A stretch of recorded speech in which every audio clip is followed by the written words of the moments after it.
Jacob, how are you? I'm great. I've been in Europe for a couple of days now, so I'm finally getting over my jet lag. Okay. But I'm feeling pretty great. It's good to be in Amsterdam. Okay, well, good to have you. Thank you so much. Before we start talking about the album, I'd like to go back to the beginning.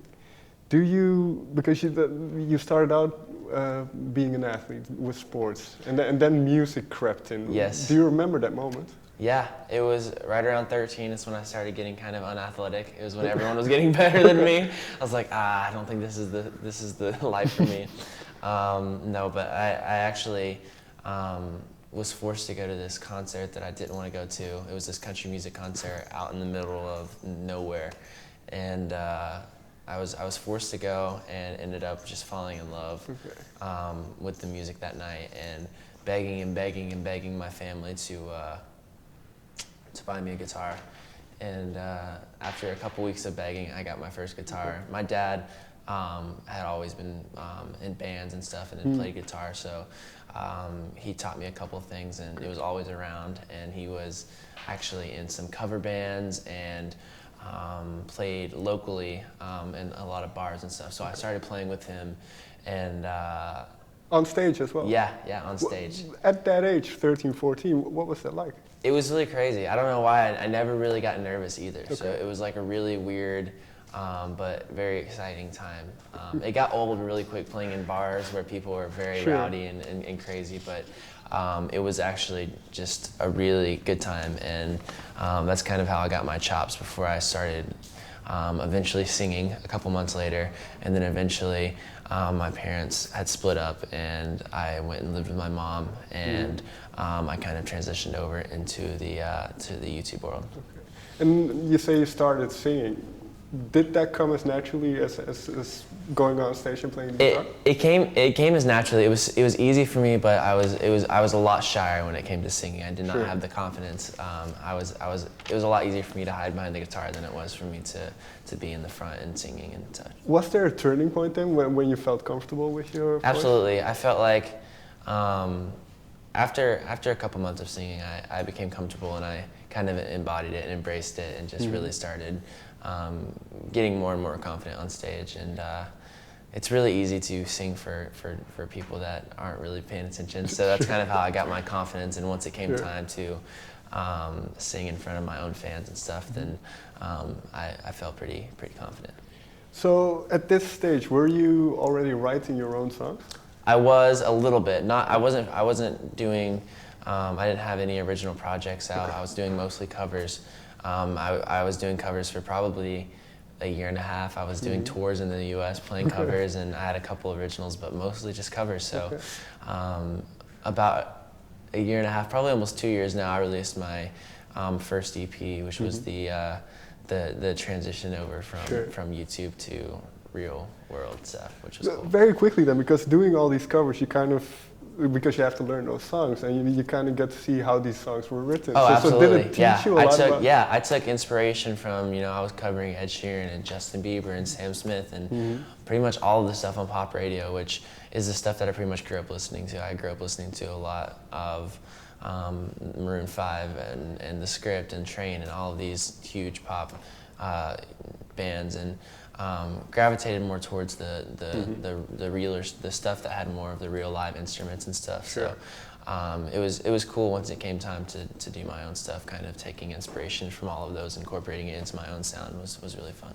And this might be a difficult question to answer, but have you found maybe a commonality between all those songs? What makes a song good? Oh my goodness.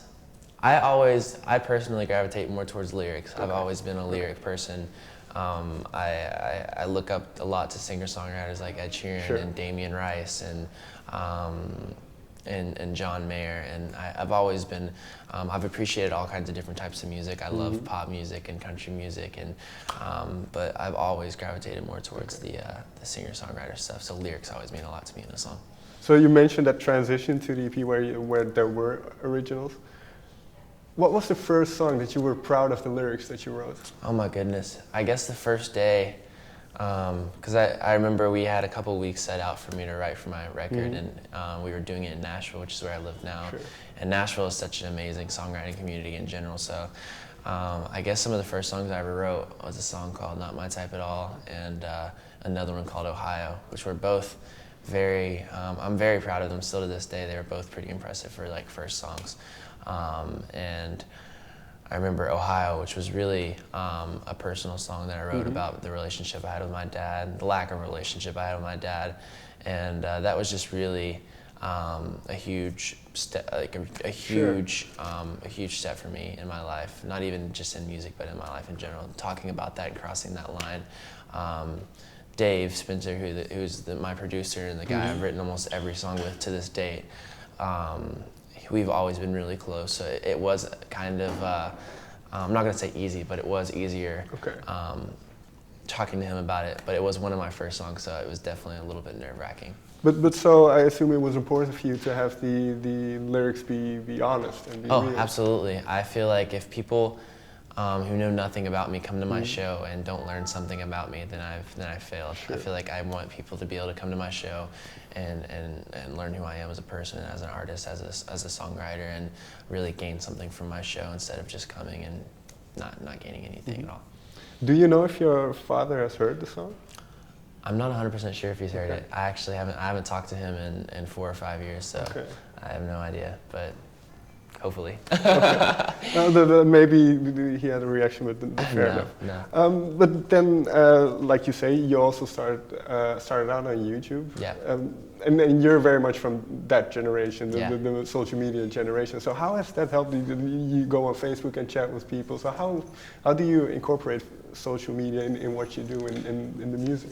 Well, I feel like it's always been a part of my life. So I've obviously, in the very beginning, I used YouTube. I implemented YouTube into my everyday life, basically to kind of gain fans and get my music out there. But honestly, now it's just such a natural thing that I do, just always being online. Between everything that I do, I'm checking Twitter, and when I'm releasing new stuff, I'm doing countdowns with my fans, and it's definitely a very special.